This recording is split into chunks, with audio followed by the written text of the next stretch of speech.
Hello friends, जय माता दी। कैसे हैं आप? आई होप सब अच्छे होंगे। Welcome back on my YouTube channel Pooja Dagar ji के क्वेश्चन फॉर ऑल एग्जाम।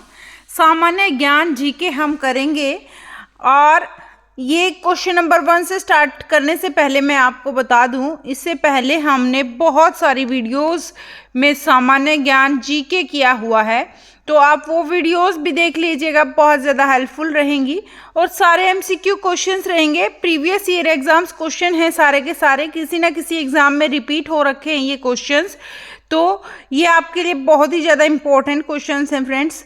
और अभी तक चैनल को सब्सक्राइब नहीं किया है तो चैनल को सब्सक्राइब कर लीजिएगा। दो टाइम अपनी क्लास रहती है, एक तो 3 बजे 3 से 3:30 साइंस जीके रहती है, वो हम टॉपिक वाइज कर रहे हैं वहाँ पर साइंस जीके, और एक हमारी शाम को क्लास रहती है ये 8 से 8:40। तो इस क्लास में हम सामान्य ज्ञान करते हैं। तो हर एक कॉम्पिटिटिव एग्ज़ाम के लिए सामान्य ज्ञान बहुत ही ज़्यादा महत्वपूर्ण होती है, क्योंकि जीके से रिलेटेड क्वेश्चन आपको हर एक एग्ज़ाम में देखने को मिलते हैं। तो जुड़ जाइए, चैनल से नहीं जुड़े हैं तो स्वागत है सभी का पूजा डागर जी के question for all exam channel पर। तो क्वेश्चन नंबर 1 से स्टार्ट करने जा रहे हैं। प्लीज़ वीडियो में अंत तक जुड़े रहें। क्वेश्चंस अच्छे लगे तो प्लीज़ लाइक करना ना भूलें। क्वेश्चन नंबर 1, हिम रेखा क्या है? हिम रेखा एक ऊंचाई जिसके नीचे कभी हिमवृष्टि नहीं होती, या फिर एक ऊंचाई जिसके ऊपर हिम वर्षा होती है किंतु गर्मियों में बर्फ पूरी तरह पिघल जाती है, या फिर एक ऊंचाई जिसके एक स्थान पर स्थायी रूप से बर्फ रहती है और पूरे वर्ष नहीं पिघलती है, या फिर इसमें से कोई नहीं। जो हिम रेखा है वह क्या होती है? इनमें से हिम रेखा क्या होती है? हिम रेखा एक ऊंचाई तो होती है, सबको पता है, लेकिन इसके नीचे कभी हिमवृष्टि नहीं होती, ऐसा तो हो ही नहीं सकता। हिम की बात करें, हिमवृष्टि नहीं हो यानी बर्फ की बारिश ना हो, ऐसा नहीं हो सकता। जिसके ऊपर हिम वर्षा होती है, तो हिम वर्षा तो होती है लेकिन गर्मियों में बर्फ पूरी तरह पिघल जाती है, तो गर्मियों में बर्फ नहीं पिघलती है, गर्मी इतनी नहीं होती है बर्फ वाली जगह पर। तो हिम रेखा वाले में ये आंसर रहेगा जिसके एक स्थान पर स्थायी रूप से बर्फ रहती है और पूरे वर्ष नहीं पिघलती है। तो पूरी रूप से हिम रेखा क्या होती है? हिम रेखा होती है एक ऐसी जगह, ऊंचाई जिसके ऊपर बर्फ तो होती है लेकिन वह पूरे वर्ष ऐसे की ऐसी बनी रहती है, पूरे वर्ष नहीं पिघलती है, स्थायी रूप से बनी रहती है। आगे चलते हैं क्वेश्चन नंबर 2 पर। एक आदमी 10 मीटर से दूर सफाई से नहीं देख सकता, यानी एक आदमी है जो 10 मीटर से दूर सफाई नहीं देख पाता, यानी साफ नहीं दे पाता। अगर एक कोई आदमी है 10 मीटर से ज़्यादा दूर देखता है तो उसको साफ नहीं दिखता है, तो वह किस रोग से ग्रस्त है? तो 10 मीटर से दूर साफ रूप से नहीं देख सकता तो उसको कौन सा रोग है? दूरदृष्टि दोष है, मोतियाबिंद है, या फिर निकट दृष्टि या मायोपिया है, या फिर दीर्घ दृष्टि या हाइपर मेट्रोपियो है। तो क्या रहेगा इसका आंसर? 10 मीटर से अधिक दूर साफ नहीं देख सकता, तो दूर साफ नहीं देख सकता, दूरदृष्टि दोष नहीं होगा, उसको होगा निकट दृष्टि दोष। वह दूर साफ नहीं देख सकता तो उसको होगा यहाँ पर निकट दृष्टि दोष, और जो निकट की वस्तुएं नहीं देख सकता उसको दूरदृष्टि दोष होगा। तो ये होता है, इनका उल्टा होता है, बिल्कुल आप अच्छे से याद रखो। मायोपियो यहाँ आएगा, मायोपिया निकट दृष्टि दोष है यह। 10 मीटर से दूर साफ नहीं देख पाता तो वह निकट दृष्टि दोष है। अगर वह निकट की वस्तुएं साफ नहीं देख सकता उसको दूरदृष्टि दोष है। तो उल्टा लिखना है आपको, बिल्कुल अच्छे से याद रखना है इस चीज़ को, क्योंकि यहाँ पर बहुत से बच्चे दूरदृष्टि दोष लगा के आएंगे और यहाँ पर क्वेश्चन आपका वहीं गलत हो जाएगा। तो क्वेश्चन नंबर 3 देख लेते हैं। प्लीज़ वीडियो में अंत तक जुड़े रहें। सूची 1 का सूची 2 के साथ मिलान कीजिए और नीचे दिए गए विकल्पों से सही उत्तर चुनिए। तो ये कुछ सूची दी गई है, सूची 1 और सूची 2 दी हुई है, और मिलान करना है। यहाँ पर पुलिकट झील है, यह तमिलनाडु में है। वुलर झील है, यह कश्मीर में है। और चिल्का झील है, यह उड़ीसा में है।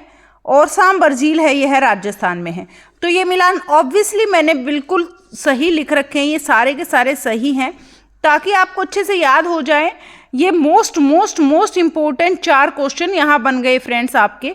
एक क्वेश्चन भी यहाँ से एग्जाम में पूछा जा सकता है कि चिल्का झील कहाँ पर है, तो चिल्का झील है उड़ीसा में। और सांबर झील कहाँ पर है, सांबर झील है राजस्थान में।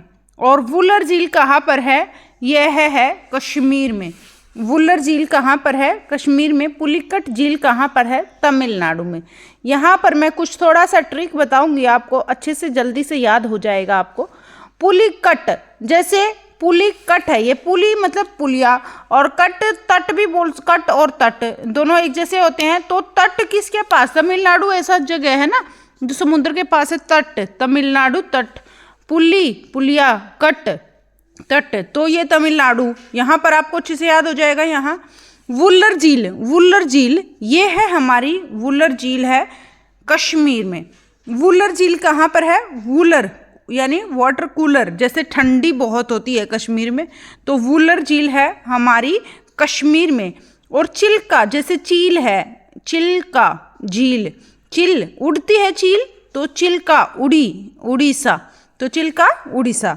सांबर झील, सांबर झील है हमारी सांबर, तो यहाँ पर राजस्थान आएगा। राजस्थान में हम क्या करते हैं, जब बारिश होती है तो बर्तन भर भर के रख लेते हैं, ताकि क्योंकि वहाँ पर पानी की बहुत ही ज़्यादा समस्या होती है। तो राजस्थान सांभर जाके, और यहाँ पर सांभर यानी सांभर खाया जाता है राजस्थान में। इस तरह से आप इसको कुछ ट्रिक की हेल्प से भी आप इन चीज़ों को याद रख सकते हो। और क्वेश्चन नंबर 4 पर चलते हैं। केवल ये ट्रिक्स हैं और इसका कोई लॉजिक नहीं है, ताकि आपको अच्छी तरह से याद हो जाए और काफ़ी लंबे समय तक एक ही चीज़ याद रख सको, तो इसीलिए मैंने यहाँ पर कुछ ट्रिक्स इनकी बताई है याद करने की। आगे चलते हैं क्वेश्चन नंबर 4 पर। क्वेश्चन नंबर 4 क्या है, वीडियो को लाइक नहीं किया है तो लाइक कर दीजिए प्लीज़, और ज़्यादा से ज़्यादा शेयर करना ना भूलें। चैनल पर नए हैं तो सब्सक्राइब कर लीजिए चैनल को। क्वेश्चन नंबर 4, डेल्टा की सही परिभाषा निम्नलिखित में से कौन सी है।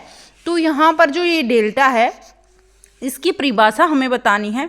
तो डेल्टा क्या होता है, जब नदियाँ बहुत सारी इकट्ठा हो जाती हैं, एक जगह पर आकर मिल जाती हैं, यहाँ पर एक डेल्टा जैसा निर्माण करती हैं त्रिभुजाकार रूप से, ठीक है।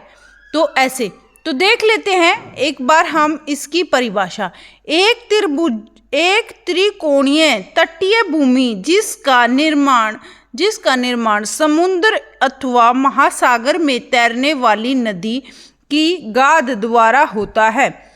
और बी, एक स्थान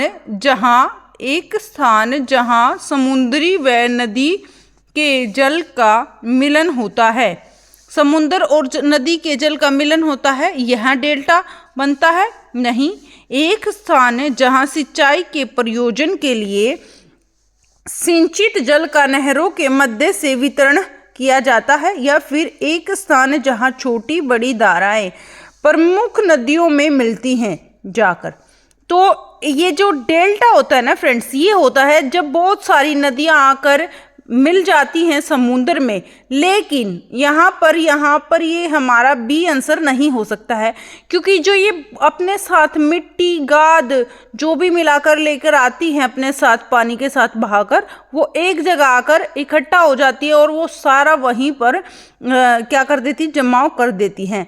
तो यह एक त्रिकोणीय तटीय भूमि है। कैसी भूमि है यह, त्रिकोणीय तटीय भूमि है, जिसका निर्माण समुद्र महासागर में तैरने वाली नदी की गाद द्वारा होता है। जो नदी अपने साथ गाद बनाकर लेकर आती है, उसका जमाव होता है, तो वो बनता है डेल्टा हमारा। ठीक है फ्रेंड्स, जो गाद होती है वो जम जाती है, तो उसकी वजह से डेल्टा का निर्माण होता है। आगे चलते हैं क्वेश्चन नंबर 5 पर। आई होप बहुत अच्छे से आपको ये डेल्टा समझ में आया होगा क्या होता है। क्वेश्चन नंबर 5, निम्नलिखित में से किस प्रकार की जलवायु में लेटराइट मृदा विकसित होती है। तो ऐसी कौन सी जलवायु बतानी है जिसमें लेटेराइट मृदा विकसित होती है। कौन सी मृदा विकसित होती है, लेटेराइट मृदा विकसित होती है। ऐसी जलवायु बतानी है जहां पर लेटेराइट मृदा विकसित होती है। गर्म एवं शुष्क, या फिर भूमध्य सागरीय, या फिर सी आर्द्र उष्ण कटिबंधीय क्षेत्र, या फिर शीतोष्ण कटिबंधीय क्षेत्र।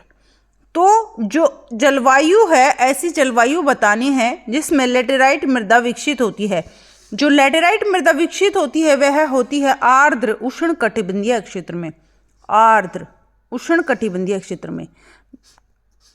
ठीक है फ्रेंड्स, लैटेराइट जो मिट्टी होती है उसका निर्माण होता है आर्द्र उष्णकटिबंधीय क्षेत्र में। आगे चलते हैं क्वेश्चन नंबर 6 पर। इंग्लैंड के हाउस ऑफ कॉमन्स द्वारा भारत के किस गवर्नर जनरल पर महाभियोग चलाया गया था? तो ऐसा इंग्लैंड के हाउस ऑफ कॉमन्स द्वारा, किसके? इंग्लैंड के हाउस ऑफ कॉमन्स द्वारा भारत के गवर्नर जनरल, कौन से गवर्नर जनरल थे भारत के जिन पर महाभियोग चलाया गया था? क्या चलाया गया था? महाभियोग चलाया गया था। ए वॉरेन हेस्टिंग्स, बी वेलेस्ली, सी कॉर्नवालिस, डी विलियम बेंटिंग। तो यहाँ पर ये जो गवर्नर थे हमारे वॉरेन हेस्टिंग्स, वॉरेन हेस्टिंग्स जो थे, वॉरेन हेस्टिंग के ऊपर यह महाभियोग चलाया गया था। इंग्लैंड के हाउस ऑफ कॉमन्स द्वारा भारत के वॉरेन हेस्टिंग गवर्नर जनरल पर महाभियोग चलाया गया था। तो ये हो गए हमारे 6 क्वेश्चन फ्रेंड्स। अगर क्वेश्चंस अच्छे लगे तो वीडियो को लाइक करना ना भूलें।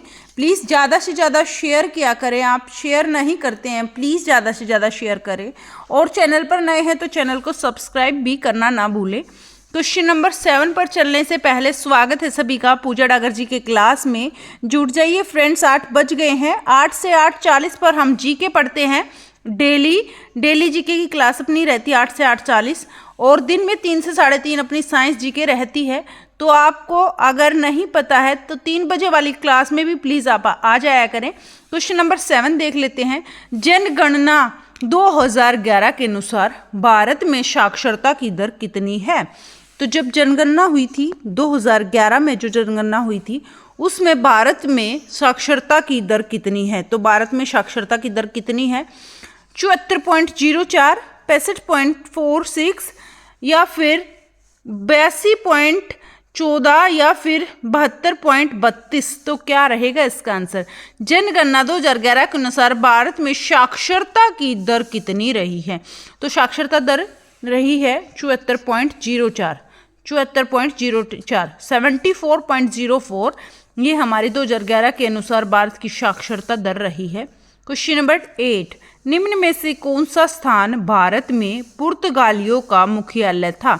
तो इनमें से कौन सा स्थान है भारत में पुर्तगालियों का मुख्यालय? पुर्तगाली जो होते हैं उनका मुख्यालय था। तो कोचीन रहा, कालीकट था, या फिर गोवा था, या फिर कन्नौर था। तो यहाँ पर क्या रहेगा? निम्नलिखित में से कौन सा स्थान भारत में पुर्तगालियों का मुख्यालय था? पुर्तगाली आए थे भारत में व्यापार करने के लिए आए थे सबसे पहले। तो यहाँ पर पुर्तगालियों का मुख्यालय कहाँ बना? कोचीन में बना, कालीकट में बना, या फिर गोवा में बना, या फिर कन्नौर में बना। तो गोवा था एक पुल जो है, पुर्तगालियों का मुख्यालय गोवा रहा है। आगे चलते हैं क्वेश्चन नंबर 9 पर। निम्न में से कौन सी नियुक्ति भारत के राष्ट्रपति के अधिकार में नहीं है? निम्नलिखित में से कौन सी नियुक्ति भारत के राष्ट्रपति के अधिकार में नहीं है? कौन सी नियुक्ति है भारत के राष्ट्रपति के अधिकार में नहीं है? राष्ट्रपति के अधिकार में नहीं है। यह है ए भारत का मुख्य न्यायाधीश, बी थल सेना अध्यक्ष, या फिर सी अध्यक्ष वित्त आयोग, या फिर डी लोकसभा का अध्यक्ष। तो निम्नलिखित में से कौन सी नियुक्ति भारत के राष्ट्रपति के अधिकार में नहीं है? तो जो भारत का राष्ट्रपति है उसके अधिकार में भारत का मुख्य न्यायाधीश, या फिर थल सेना, या फिर अध्यक्ष वित्त आयोग, या लोकसभा का अध्यक्ष। तो ये जो लोकसभा का अध्यक्ष है यह भारत के राष्ट्रपति के अधिकार में नहीं है। तो ये आएगा डी आंसर आएगा, लोकसभा का अध्यक्ष। आगे चलते हैं क्वेश्चन नंबर 10। क्वेश्चन नंबर 10 क्या है? मरक्यूरी है, मरक्यूरी क्या है? ठोस धातु है, ठोस अधातु है, द्रव्य धातु है, द्रव्य अधातु है। तो मरक्यूरी है एक, मरक्यूरी क्या है? एक द्रव्य धातु है। मरक्यूरी एक द्रव्य धातु आएगा। मरक्यूरी क्या है? एक द्रव्य धातु है। आगे चलते हैं क्वेश्चन नंबर 11 पर। क्वेश्चन नंबर 11 क्या है? भारत के पूर्वी तट पर स्थित पत्तन है, जो भारत का पूर्वी तट है इस पर स्थित पत्तन कौन सा है यहाँ पे? पूर्वी तट भारत जो है इस तरह से है, भारत की नीचे से ऐसी संरचना है भारत की। तो जो ये है पश्चिमी तट और ये है पूर्वी तट, पूर्वी तट पश्चिमी तट। तो जो ये पूर्वी तट है, पूर्वी तट, इस पर स्थित पत्तन बताने हैं। कांडला और हल्दिया, पारादीप और कांडला, या फिर हल्दिया और कोचीन, या फिर पारादीप और हल्दिया। तो यहाँ पर जो पारादीप और हल्दिया है, पारादीप और हल्दिया, डी आंसर रहेगा। पारादीप और हल्दिया ये दोनों पूर्वी तट पर स्थित पत्तन हैं, पारादीप और हल्दिया, पारादीप और हल्दिया।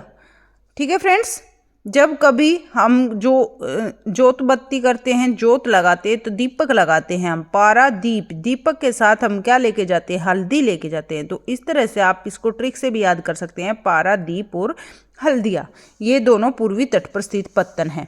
आगे चलते हैं, क्वेश्चन नंबर 12। निम्नलिखित में से कौन सी नदी विषुवत रेखा को 2 बार पार करती है? तो ऐसी कौन सी नदी है जो विषुवत रेखा है, भूमध्य रेखा जिसको बोलते हैं, उसको 2 बार पार करती है? तो ऐसी कौन सी नदी है दो बार भूमध्य रेखा को, विषुवत रेखा को पार करती है? अमेजन है, नील है, कांगो है, या टिग्रिस है? तो क्या रहेगा आंसर इसका? इसका आंसर रहेगा जो अमेजन नदी है, यह ऐसी नदी है, अमेजन नदी। क्वेश्चन नंबर 12 का आंसर क्या रहेगा? तो इसका आंसर रहेगा निम्नलिखित में से कौन सी नदी विषुवत रेखा को 2 बार पार करती है? तो यहाँ पर रहेगा कांगो, कांगो नदी है। इसको जायरे नदी भी बोलते हैं कांगो, जो क्योंकि यह जायरे देश में है। कहाँ पर है? यह एक जायरे देश में है, जायरे देश में है, इसलिए इसको जायरे नदी भी कहते हैं। तो ये जो कांगो नदी है यह 2 बार विषुवत रेखा को पार करती है। ठीक है फ्रेंड्स, ये रहेगा आंसर। तो यहाँ पर आएगा कांगो नदी 2 बार, जो यह नदी कांगो नदी है विषुवत रेखा को 2 बार पार करती है। तो इसको जायरे नदी भी बोलते हैं क्योंकि यह जायरे देश में बहती है। ठीक है फ्रेंड्स, ये रहेगा इसका आंसर। आगे चलते हैं क्वेश्चन नंबर 13 पर। क्वेश्चन नंबर 13, यहाँ पर हमने 12 क्वेश्चन किया था, ये गलती से दोबारा से 12 लिखा गया है, तो देख लेंगे 12 क्वेश्चन क्या है दोबारा से। भारत में कपास की खेती के लिए सर्वाधिक उपयुक्त क्षेत्र कौन सा है? तो भारत में जो कपास की खेती है उसके लिए सर्वाधिक उपयुक्त क्षेत्र कौन सा है? सबसे उपयुक्त क्षेत्र कौन सा है? भारत में कपास की खेती के लिए सर्वाधिक उपयुक्त क्षेत्र कौन सा है? ब्रह्मपुत्र घाटी है, दक्कन का पठार है, सिंधु गंगा पठार है, या फिर रन ऑफ कच्छ है? तो क्या रहेगा? क्वेश्चन नंबर 12 का आंसर रहेगा दक्कन का पठार। क्या रहेगा इसका आंसर? दक्कन का पठार है। कपास की खेती के लिए सर्वाधिक उपयुक्त क्षेत्र कौन सा है? यह है दक्कन का पठार, यह आएगा दक्कन का पठार। भारत में कपास की खेती के लिए सबसे उपयुक्त क्षेत्र है दक्कन का पठार, कपास की खेती के लिए सबसे उपयुक्त क्षेत्र है। क्वेश्चन नंबर 13, प्लीज वीडियो को लाइक कर दीजिए और वीडियो में अंत तक जुड़े रहें। स्वागत है सभी का पूजा डागर जी की क्लास में। जुड़ जाइए फ्रेंड्स, अभी तक आप चैनल से नहीं जुड़े हैं तो सब्सक्राइब कर लीजिए जल्दी से, क्योंकि यहाँ से आपको बहुत ही ज़्यादा फायदा होने वाला है, क्योंकि एक ही चैनल पर आपको हर सब्जेक्ट की जीके मिल रही है आर्ट से रिलेटेड। तो और जो है साइंस भी आप यहाँ पर आपको पढ़ने को मिलती है, साइंस भी, वो भी टॉपिक वाइज। और टॉपिक वाइज में केवल एमसीक्यू क्वेश्चंस की प्रैक्टिस की जाती है और दिन में 3 से 3.5 बस आधा घंटा हम साइंस की प्रैक्टिस करते हैं। तो मुझे नहीं लगता कि साइंस का कोई भी क्वेश्चन आपका गलत होगा, क्योंकि हम एक ही चैप्टर से कम 50 और कम से कम 100 क्वेश्चन भी हो जाते हैं एक चैप्टर से, जो कि हम पार्ट वाइज डिवाइड करके कर लेते हैं। तो हर एक क्लास में 20, 25, 30 ऐसे क्वेश्चंस हम रखते हैं, ज़्यादा क्वेश्चंस नहीं करते हैं। तो दिन में 3 से 3.5 वाली क्लास पर भी आप आ जाया करें। ये जो है हमारी 8 वाली क्लास रहती है, इसमें हम केवल जीके करते हैं। यहाँ पर हम स्टैटिक जीके भी करते हैं, ज्योग्राफी जीके भी करते हैं, हिस्ट्री जीके भी करते हैं और पॉलिटिक्स जीके भी करते हैं।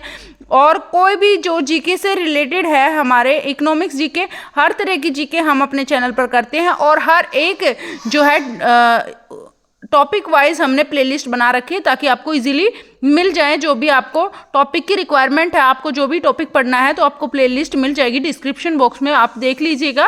क्वेश्चन नंबर 13 देख लेते हैं। पृथ्वी की सतह पर किसी स्थान पर पड़ने वाली सूर्य ताप की मात्रा निम्नलिखित में से किस कारक पर निर्भर करती है? तो किस कारक पर निर्भर करती है? पृथ्वी की सतह पर किसी स्थान पर पड़ने वाली सूर्य ताप की मात्रा निम्नलिखित में से किस कारक पर निर्भर करती है? तो कौन सा कारक है जिस पर निर्भर करती है सूर्य ताप की मात्रा? उस स्थान के अक्षांश पर, या उस स्थान की जलवायु पर, या उस स्थान के रेखांश पर, या फिर उपयुक्त सभी? तो क्या रहेगा क्वेश्चन नंबर 13 का आंसर? 13 का आंसर हमारा रहेगा बी, वहां की जलवायु पर। तो यहाँ पर हमारा आंसर रहेगा उस स्थान की जलवायु पर निर्भर करता है कि सूर्य की ताप की मात्रा कितनी है और किस कारक, तो जलवायु कारक पर निर्भर करता है सब कुछ। तो ये रहेगा हमारा आंसर बी, उस स्थान की जलवायु पर निर्भर करता है कि वहां पर टेम्परेचर कितना रहेगा। क्वेश्चन नंबर 14, निम्नलिखित में से किस महासागर में सर्वाधिक सक्रिय ज्वालामुखी है? सबसे ज्यादा सक्रिय कौन सा महासागर है ऐसा जहां पर सबसे सक्रिय हमेशा प्रतिक्रिया होती रहती है? ऐसा कौन सा ज्वालामुखी कहां पर है? तो यहाँ पर है आर्कटिक महासागर में है, हिंद महासागर में है, अटलांटिक महासागर में, या प्रशांत महासागर है? तो प्रशांत महासागर है, सबसे बड़ा महासागर है प्रशांत महासागर। यहाँ पर सबसे ज्यादा सक्रिय ज्वालामुखी पाए जाते हैं, सबसे ज्यादा सक्रिय ज्वालामुखी प्रशांत महासागर में पाए जाते हैं। ये रहेगा इसका आंसर। आगे चलते हैं क्वेश्चन नंबर 15, और सबसे बड़ा महासागर पूछ लिया जाए तो भी प्रशांत महासागर ही आएगा हमारा। दूसरे नंबर पर हमारा अटलांटिक महासागर आएगा, तीसरे नंबर पर हमारा हिंद महासागर आएगा। क्वेश्चन नंबर 15, ऊष्मा का विद्युत ऊर्जा में परिवर्तन करने के लिए प्रयोग किया जाता है। जो ऊष्मा है, उसको हमें विद्युत ऊर्जा में परिवर्तन, ऊष्मा का विद्युत ऊर्जा में परिवर्तन करने के लिए प्रयोग किया जाता है। ए एमामीटर का, या फिर बी वोल्ट मीटर का, या फिर सी हाइड्रोमीटर का, या फिर डी थर्मोकपल का? तो क्या रहेगा इसका आंसर? क्वेश्चन नंबर 15 का आंसर रहेगा थर्मोकपल। तो ऊष्मा का विद्युत ऊर्जा में परिवर्तन करने के लिए जो प्रयोग होते हैं थर्मोकपल। आगे चलते हैं क्वेश्चन नंबर 15 के बाद 16 पर चलते हैं। प्लीज वीडियो को लाइक कर दीजिए अगर अभी तक आपने लाइक नहीं किया है। केवल 30 क्वेश्चन आज की क्लास में मैंने रखे हैं, ज़्यादा क्वेश्चन आज की क्लास में नहीं रखे हैं, केवल 30 क्वेश्चन है हमारे। प्लीज़ वीडियो में अंत तक जुड़े रहें, बहुत ही ज़्यादा इंपॉर्टेंट और अच्छे क्वेश्चंस हैं जो कि बार बार एग्जाम में रिपीट होते रहते हैं। ये क्वेश्चन सारे प्रीवियस ईयर क्वेश्चंस लिए गए हैं फ्रेंड्स, किसी ना किसी एग्जाम में ये क्वेश्चंस आए हुए हैं, तो इनको बहुत अच्छे से आप कर लीजिए ताकि ये दोबारा किसी भी एग्जाम में आए तो आपका कोई भी क्वेश्चन गलत ना हो। क्वेश्चन नंबर 16, निम्नलिखित में से कौन सा लार का लाभ नहीं है? तो इनमें से कौन सा, जो लार होती है हमारी मुंह में जो लार बनती हैं, तो उसमें से लाभ नहीं है, इनमें से लाभ नहीं है। तो क्या है? यह निगलने में सहायता करती है। बिल्कुल सही बात है, यह निगलने में सहायता करती है। जो लार है हमारी निगलने में सहायता करती है। और ए, यह निगलने में सहायता करती है, 2 बार लिखा गया है ये। ए बी, यह शरीर में आरबीसी की वृद्धि करती है, या फिर सी, यह मुख और दांतों को साफ करती है, या फिर डी, यह होठों तथा जीभ की गति को सुकर बनाकर बोलने में सहायता करती है। तो क्या रहेगा इसका आंसर? क्वेश्चन नंबर 16 का आंसर क्या रहेगा? क्वेश्चन नंबर 16 का आंसर रहेगा यह किस चीज में लाभ नहीं देती है। तो इसका आंसर रहेगा यह शरीर में आरबीसी की वृद्धि करती है। ये हमारा गलत है। तो यह शरीर में आरबीसी की वृद्धि नहीं करती है लार, यह निगलने में सहायता करती है, मुख और दांतों को साफ करती है, और यह होठों तथा जीभ की गति को जो है सुकर बना कर बोलने में सहायता करती है। आगे करते हैं क्वेश्चन नंबर 17, माउंट एवरेस्ट पर चढ़ने वाले सबसे युवा भारतीय कौन रहे हैं? सबसे युवा भारतीय कौन रहे हैं? कहाँ पर? माउंट एवरेस्ट पर चढ़ने वाले। माउंट एवरेस्ट पर चढ़ने वाले सबसे युवा व्यक्ति का नाम बताना है जो कि भारत के रहे हैं। विकास कृष्ण, बी अर्जुन वाजपेयी, या सी शिव थापा, या इनमें से कोई नहीं। तो यहाँ पर जो रहेगा answer B Arjun Vajpayee. Arjun Vajpayee answer रहेगा, बी आंसर रहेगा अर्जुन वाजपेयी हैं, ये भारत के हैं, माउंट एवरेस्ट पर चढ़ने वाले सबसे युवा भारतीय रहे हैं Arjun Vajpayee. Question number 18 question क्या है, ताजमहल बहुत दुष्प्रभावी होता है, दुष्प्रभावी हो रहा है, सबसे ज्यादा दुष्प्रभाव पड़ रहा है किस पर, ताजमहल पर, क्योंकि अधिक दर्शकों के कारण, या फिर बी वनोन्मूलन के कारण, या फिर सी अमल वर्षा के कारण, या फिर डी ध्वनि प्रदूषण के कारण। तो यहाँ पर क्या आंसर रहेगा इसका आंसर क्या रहेगा, यहाँ पर आंसर रहेगा ताजमहल द्वारा दुष्प्रभावी होता है, ताजमहल द्वारा दुष्प्रभावी होता है, क्या होता है, अम्लीय वर्षा के कारण, जो दुष्प्रभाव पड़ता है यह पड़ता है अम्लीय वर्षा के कारण, ताजमहल पर अम्लीय वर्षा के कारण सबसे ज्यादा दुष्प्रभाव पड़ रहा है। तो सी आंसर रहेगा इसका क्वेश्चन नंबर 19 करते हैं।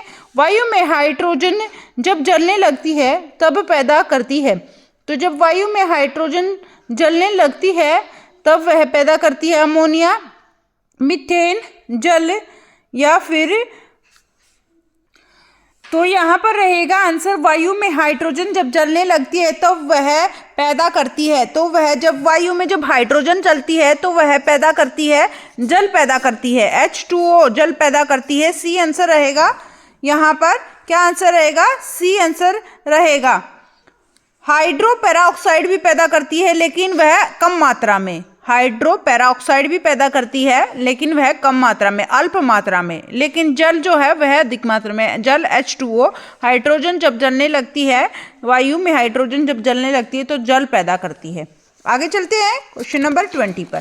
क्वेश्चन नंबर 20 क्या है, निम्नलिखित में से किस रेखांश के बीच व्यापारिक पवनें, ट्रेड विंड्स विषुवत की ओर बहती है। तो यहाँ पर क्या रहेगा आंसर, निम्नलिखित में से किस रेखांश के बीच, कौन सा रेखांश है उसके बीच व्यापारिक पवनें, ट्रेड विंड, व्यापारिक पवनें, ट्रेड विंड्स विषुवत की ओर बहती हैं। तो विषुवत की ओर बहती है, यहाँ पर 30 डिग्री उत्तर और 30 डिग्री दक्षिण, 40 डिग्री उत्तर और 35 डिग्री दक्षिण, 45 डिग्री उत्तर और 40 डिग्री दक्षिण, या उपयुक्त में से कोई नहीं। तो यहाँ पर आंसर क्या रहेगा, व्यापारिक पवनें यहाँ पर किसके बीच में चलती हैं। तो 20 का आंसर रहेगा 30 डिग्री उत्तर और 30 डिग्री दक्षिण। क्या रहेगा, 30 डिग्री उत्तर और 30 डिग्री दक्षिण आंसर रहेगा। 30 डिग्री उत्तर और 30 डिग्री दक्षिण में आंसर रहेगा इसका। ए आंसर रहेगा 30 डिग्री उत्तर और 30 डिग्री दक्षिण। व्यापारिक पवनें, ट्रेड विंड्स विषुवत की ओर बहती हैं 30 डिग्री उत्तर और 30 डिग्री दक्षिण रेखांश के बीच, याद रखना है। आगे चलते हैं 21 क्वेश्चन, केवल 30 क्वेश्चन है, प्लीज वीडियो में अंत तक जुड़े रहें। दिन और रात की अवधि की भिन्नताओं का प्रमुख कारण क्या है। तो दिन और रात की अवधि की भिन्नताओं का प्रमुख कारण है पृथ्वी पर अपने कक्ष पर घूर्णन, या पृथ्वी पर सूर्य की परिक्रमा करना, या उसका 66.5 डिग्री के कोण पर झुका होना, या फिर डी, ए और सी दोनों। पृथ्वी का अपने अक्ष पर घूर्णन, दिन और जो रात होते हैं, दिन होते हैं और रात होते हैं की अवधि की भिन्नताओं का प्रमुख कारण क्या है। जो दिन होता है, रात होता है, ये किस कारण होते हैं ये बताना है। पृथ्वी पर अपने अक्ष के कक्ष पर घूर्णन करना, बिल्कुल पृथ्वी का अपने कक्ष पर घूर्णन करना ये भी है एक रीजन। पृथ्वी का सूर्य की परिक्रमा करना ये एक रीजन नहीं है। इसका 66.5 डिग्री के कोण पर झुका होना, ये इसका रहेगा आंसर डी। ए और सी दोनों आएंगे आंसर में, ए और सी। आगे चलते हैं क्वेश्चन नंबर 22। वायुमंडलीय आर्द्रता में आए परिवर्तन का अध्ययन करने के लिए निम्नलिखित में से किस उपकरण का प्रयोग किया जाता है। तो कौन से उपकरण का प्रयोग किया जाता है वायुमंडलीय आर्द्रता में। वायुमंडलीय आर्द्रता में आए परिवर्तन का अध्ययन, आए परिवर्तन का अध्ययन, वायुमंडल में जो आर्द्रता होती है उससे उसको ज्ञात करने के लिए, आर्द्रता में पाए जाने वाले परिवर्तन का अध्ययन करने के लिए किसका प्रयोग करते हैं, बैरोमीटर का, या फिर पाइक्नोमीटर का, या फिर हाइग्रोस्कोप का, या फिर क्वार्टर्स घड़ी का। तो यहाँ पर क्या रहेगा आंसर, क्वेश्चन नंबर 22 का क्या आंसर रहेगा, क्वेश्चन नंबर 22 का रहेगा आंसर हाइग्रोस्कोप। हाइग्रोस्कोप का यूज करते हैं आर्द्रता नापने के लिए। हाइग्रोस्कोप का यूज करते हैं आर्द्रता को नापने के लिए। क्वेश्चन नंबर 23, अपनी प्रसार की नीतियों के कारण भारत का नेपोलियन कहलाने वाला राजा कौन है? तो जो है भारत का नेपोलियन किसको कहते हैं? भारत का नेपोलियन किसको कहते हैं? यहाँ पर क्या आंसर रहेगा? भारत का नेपोलियन कुमारगुप्त को, चंद्रगुप्त द्वितीय को, चंद्रगुप्त प्रथम को, या फिर समुद्रगुप्त को। तो यहाँ पर जो आंसर रहेगा 23 का, ये रहेगा समुद्रगुप्त। समुद्रगुप्त है, इनको भारत का नेपोलियन कहते हैं। समुद्रगुप्त को भारत का नेपोलियन कहते हैं। 24 क्वेश्चन, 30 क्वेश्चन है, केवल जल्दी से कर लेते हैं। प्लीज वीडियो में अंत तक जुड़े रहें, वीडियो को ना छोड़ें, प्लीज अंत तक जुड़े रहें। बहुत ही ज्यादा अच्छे क्वेश्चंस हैं फ्रेंड्स, सारे के सारे इंपॉर्टेंट क्वेश्चन है। पश्चिमी बंगाल में रानीगंज का संबंध है, जो पश्चिमी बंगाल में है, कहाँ पर है रानीगंज? ये भी पूछा जा सकता है, रानीगंज कहाँ है? पश्चिमी बंगाल में। तो पश्चिमी बंगाल में रानीगंज का संबंध है कोयला क्षेत्रों से, मैग्नीज से, लोहा अयस्क से, या फिर कॉपर से।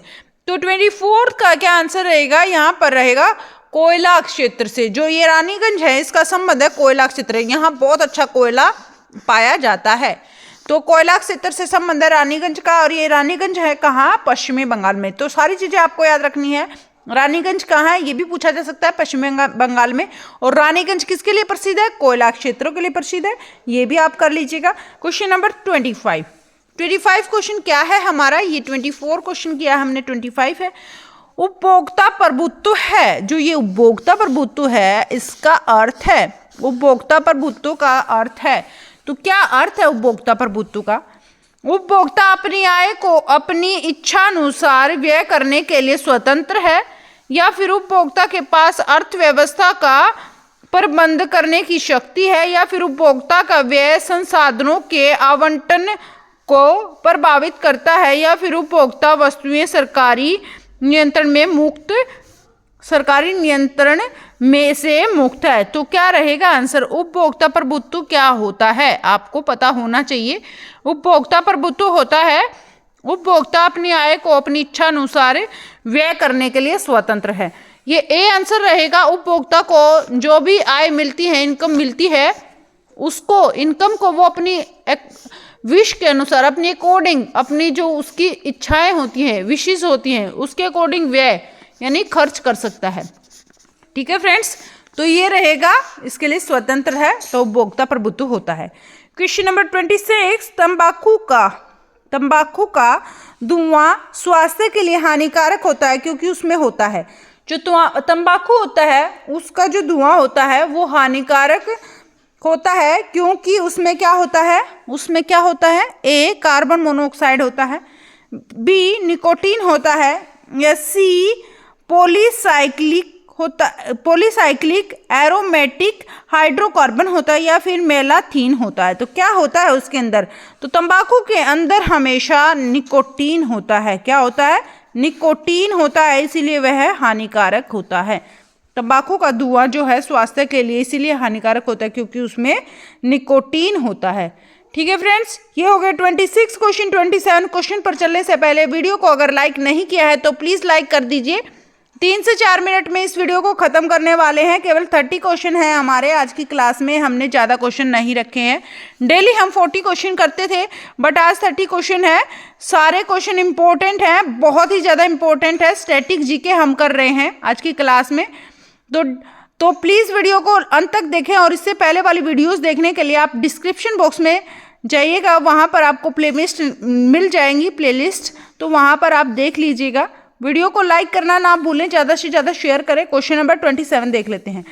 निम्नलिखित में से किसको आरबीसी का कब्रिस्तान कहते हैं? जो आरबीसी होती है, ये डब्ल्यूबीसी और आरबीसी होती हैं। तो आरबीसी का जो कब्रिस्तान होता है, यह किसे कहते हैं? यकृत को कहते हैं, मस्तिष्क को कहते हैं, प्लीहा या स्प्लीन को कहते हैं, या हृदय को कहते हैं। तो आरबीसी का कब्रिस्तान किसे कहते हैं? आरबीसी का कब्रिस्तान कहते हैं हम प्लीहा को। कहाँ? प्लीहा को कहते हैं आरबीसी का कब्रिस्तान। आरबीसी का कब्रिस्तान किसे कहते हैं? पलीहा को कहते हैं आरबीसी का कब्रिस्तान। क्वेश्चन नंबर 28 पर चलते हैं फ्रेंड्स। भारत को अधिकार अक्षेत्र का दर्जा डोमिनियन स्टेट्स किस तारीख को मिला? भारत को अधिकार क्षेत्र का दर्जा किस तारीख को मिला? अधिकार क्षेत्र का दर्जा भारत को कब मिला? कौन सी तारीख रही है? कौन सी तारीख को भारत को अधिकार क्षेत्र का दर्जा मिला? 15 जनवरी 1947, 15 अगस्त 1950, 15 अगस्त 1947, 15 अक्टूबर 1947। तो क्या रहेगा यहाँ पर आंसर? 15 अगस्त 1950। तो क्या रहेगा इसका आंसर फ्रेंड्स? यहाँ पर 15 अगस्त 1947 आंसर रहेगा सी। 15 अगस्त 1947 को भारत को अधिकार क्षेत्र का दर्जा दिया गया। 15 अगस्त 1947 को भारत को अधिकार क्षेत्र का दर्जा मिला। क्वेश्चन नंबर 29 क्वेश्चन क्या है? निम्नलिखित किस स्थिति में स्वेच्छाचारी शासन संभव है? तो कौन सी स्थिति है जहां पर स्वेच्छाचारी शासन, स्वेच्छा से शासन करना बिल्कुल अच्छे से, तो यह संभव है। कैसे स्वेच्छाचारी शासन? कहाँ? एक दलीय राज्य, बहुदलीय राज्य, द्विदलीय राज्य या दो और बहुदलीय राज्य। तो क्या रहेगा आंसर यहाँ पर? इस स्थिति में स्वेच्छाचारी अपनी इच्छा से शासन करना एक दलीय राज्य में हो सकता है। अपनी इच्छा से राज्य करना, शासन करना एक दलीय राज्य में हो सकता है। आगे चलते हैं, लास्ट एंड फाइनल क्वेश्चन देख लेते हैं फ्रेंड्स। प्लीज़ वीडियो में अंत तक जुड़े रहें और वीडियो को लाइक करके जाएं। आप लाइक नहीं करते हो, प्लीज़ लाइक करें, ज़्यादा से ज़्यादा शेयर करें। चैनल पर नए हैं तो चैनल को सब्सक्राइब कर लीजिए। सुबह अपनी करंट अफेयर शॉर्ट्स रहती है, वो भी आप देख लीजिए करें। क्वेश्चन नंबर 30, शंकुधारी वन उस क्षेत्र में पाए जाते हैं जहाँ, शंकुधारी वन कहाँ पर पाए जाते हैं? उस क्षेत्र में पाए जाते हैं जहाँ ए वर्ष भर वार्षिक औसत तापमान न्यून रहता है और सर्दियाँ बहुत लंबी होती हैं, या फिर पूरे वर्ष तापमान कम रहता है और वर्षा भी कम होती है, या फिर पूरे वर्ष तापमान और आर्द्रता उच्च रहती है, या इसमें से कोई नहीं। तो जो शंकुधारी वन होते हैं उस क्षेत्र में पाए जाते हैं। कहाँ पर पाए जाते हैं? कौन से क्षेत्र में पाए जाते हैं? वर्ष भर पूरे साल, वर्ष भर वार्षिक औसत तापमान न्यून होता है। तापमान कैसा होता है? न्यून होता है। और सर्दियाँ बहुत लंबी होती है, और तापमान न्यून होता है। ये शंकुधारी वन वहाँ पर पाए जाते हैं। वर्ष भर वार्षिक औसत तापमान न्यून रहता है और सर्दियाँ बहुत लंबी होती हैं। तो ए आंसर रहेगा इसका, ये रहेगा शंकुधारी वन पाए जाते हैं सर्दी वाले जगह पर। ये हो गए फ्रेंड्स अपने 30 question. Thank you very much आप सभी का, जो वीडियो में आप अंत तक बने रहें और वीडियो को आपने अच्छे से समझा, देखा क्वेश्चंस अच्छे से। आई होप आपके लिए यह यूज़फुल रहेंगे questions. Thank you so much आप सभी का वीडियो में अंत तक जुड़े रहने के लिए। वीडियो को लाइक करना ना भूलें, ज़्यादा से ज़्यादा शेयर करें। चैनल पर नए हैं तो चैनल को सब्सक्राइब भी करना ना भूलें प्लीज़, और थोड़ा सा सपोर्ट भी कर दीजिए। चैनल थोड़ा नया है लेकिन यहाँ पर आपको निराशा नहीं हाथ लगेगी, क्योंकि यहाँ पर हम हर तरह की जीके कवर करते हैं। कोई भी सब्जेक्ट हम जीके का नहीं छोड़ते हैं, हर एक सब्जेक्ट की जीके हम करते हैं। Thank you so much friends, bye bye, take care. फिर मिलते हैं नेक्स्ट वीडियो में। तब तक के लिए आप हंसते रहें, मुस्कुराते रहें, और वीडियो को लाइक करें, शेयर करें, कमेंट करें। चैनल पर नए हैं तो चैनल को सब्सक्राइब भी कर लीजिए। Thank you, bye bye, good night.